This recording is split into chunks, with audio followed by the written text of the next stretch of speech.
discussion about Malala and Dr. Martin Luther King as part of some examples on culture and diversity. So I see that you guys brought your homework in. That's great, and you guys shared it already. So if you guys can now, I'm going to give you 2 to 3 minutes.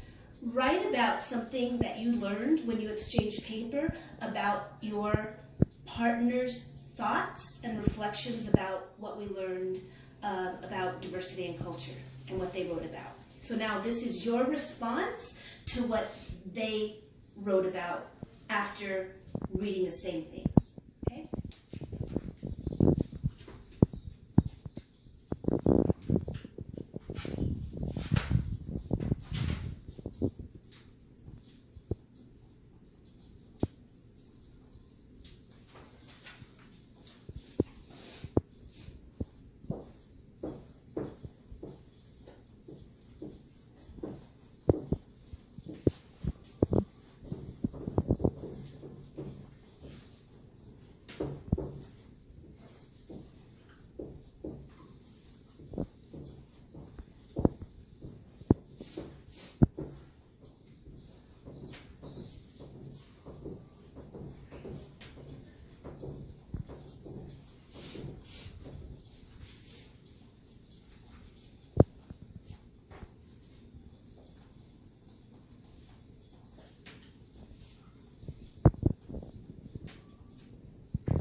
Okay, 1 more minute.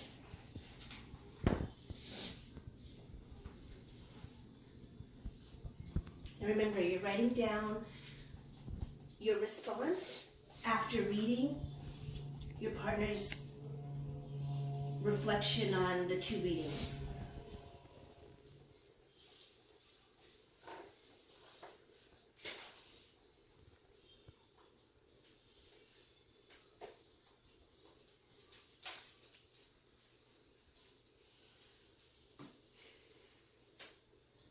Feel like you're done, like Nika put his pencil down, that's fine too.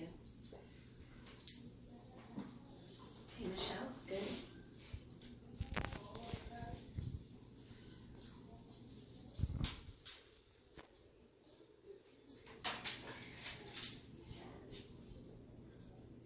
Okay, so remember our big picture that we've been talking about is how can we write to discover ourselves? So in the readings that you guys received, Malala didn't expect to win the Nobel Peace Prize. She just was going to school one day. But despite knowing that she wasn't able to attend school, she did it anyway. And part of the reading, and so she discovered something about herself, and part of it was, like we talked about, this strength of character, because despite the efforts to keep her from getting an education, she was determined to get one. So her writings were about how can we write to discover ourselves. So your reflection was after reading her story and Martin Luther King's and what they found out about themselves. Dr. Martin Luther King was a reverend, but he didn't realize he was going to start this national movement that allows us now to go to school with other people. So after exchanging papers and writing your own thoughts, do you see how we are writing to discover ourselves? How do I feel about that?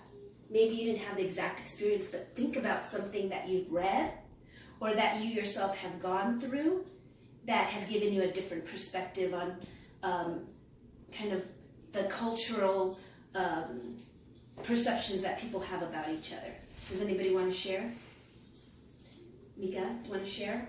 I kind of learned that, although Malala and Martin Luther King Jr. they were two different people, and they were obviously from two different time periods. Their unique way of battling discrimination. So does anybody want to share the reflection that they just finished writing? Any volunteers? Okay. Mika? I said that I learned that although Malala and Martin Luther King Jr. were they were two different people from obviously two very different time periods, they both had the same unique way of battling discrimination by speaking out peacefully against it. I think this method allowed them to destroy discrimination while in a sense still keeping the moral high ground of not battling it through violence. So, yeah. Oh, I really like that, Mika. That's your reflection on that. Do you have any, can you take that and apply it to something that's going on right now even further? Because it looks like you made a good comparison there. Trying to think, but You want to think about it? yeah, let me think about it for a little bit. Okay. Michelle, I saw you with, you want to say anything? Well, it kind of reminds me of when I did research on the caste system in India. The untouchables were the ones on the very, very bottom of the pyramid, and unfortunately, the people in the caste system in India, they're born with a category and don't get out of it. So the untouchables were not able to attend school, especially girls. So it's unfair, and yeah. Michelle, just the fact that you could make those two connections to Malala and something that you read previously shows a lot of how you're learning to take what you're reading and applying it to different things and making connections. You guys know I always talk about making connections, using analogies. Oh, yeah. I mean, I even use them all the time, and that's what shows that's kind of what we've been working on. When we talked about night, and we said how they just, does everybody remember the analogy we made there? Mm-hmm. Yeah. So, did you read that movie? Do you remember that comparison during the Holocaust? Yeah. What would you say? I would say that it compares a lot to how it compares to what we're doing right now, for the papers and the reflex. Yeah, that's good. That's good. And I think part of it is people thought wearing that yellow star, there was a part of the book that says it's only a yellow star, but it was a way to identify the Jewish people during the Holocaust. And now, do we have different ways of identifying people now? What is something that they tried to do in Arizona with people that were not born here? Does anybody remember? Talking about registration, papers for people that weren't born here, but That, and then they also wanted to, if you remember, they wanted to give Hispanics a different driver's license that shows that they were not born here. I didn't know about that one. I don't know either. Yeah, if you were not born here, they wanted to give Mexican nationals a separate driver's license to show that they were not born here. So we're just bringing back discrimination once again. I think it's a symbol how symbols historically are used to identify people. And sometimes not always for a positive reason. Okay, so we're going to continue talking about how we can write to discover ourselves, and you guys didn't remember that, but you're living in the time where that was brought up here. Senate Bill 1070 has to do with what is happening and identifying different people that are not. I'm going to hand you guys back your homework. And what I want you to do now is we're going to take what we know about our own real world experiences and what we read and learn from the readings, and I want you to write at least 20, just start off now for writing at least 5 sentences, and then we'll share. At least 5 sentences that identify what we read about Malala and Dr. Luther King to what's happening right now. 5 sentences that you can think of that have something in common, because what we're doing is like making a connection to what we know and what we read and applying it.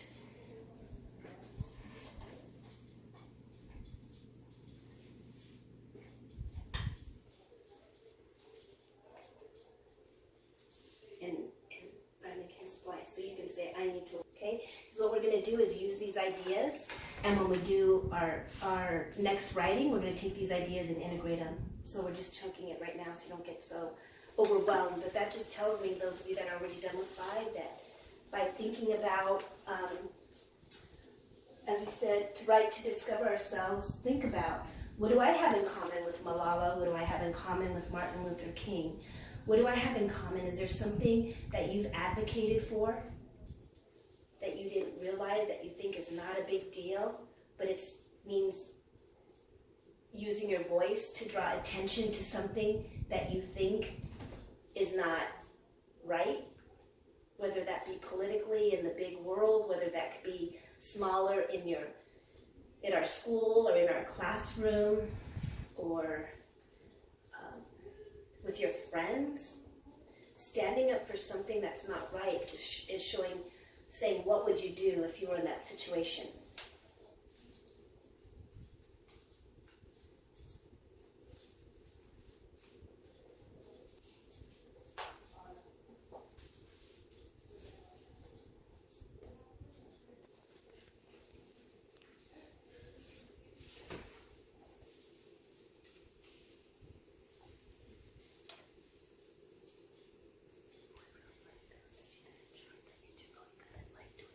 I really like that Melanie is doing like a graphic organizer, because that's helping her put together her ideas. Good job. And that helps her. Some of us felt comfortable just to write directly, so that's good. What we're doing is just capturing ideas. There's no right or wrong, just capturing your thoughts.